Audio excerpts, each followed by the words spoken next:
আসসালামু আলাইকুম ওরহমতুল্লাহি ওবারাকাতুহ। প্রিয় বন্ধুরা, আশা করি আল্লাহ পাকের অশেষ মেহেরবানিতে আপনারা সকলে ভালো আছেন।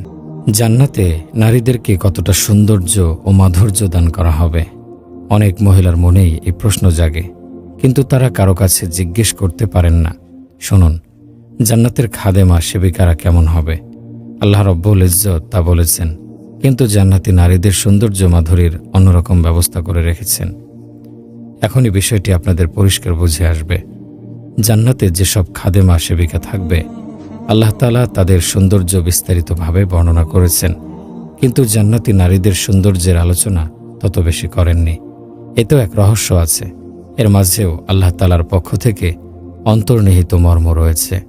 যে পরওয়ারদিগার চান যে তোমরা তোমাদের স্ত্রীদের আলোচনা অন্যদের সামনে করো না, তিনি এটা কিভাবে পছন্দ করবেন যে জান্নাতি নারীদের আলোচনা কোরআনে খোলাখুলিভাবে সকলের সামনে পেশ করা হবে।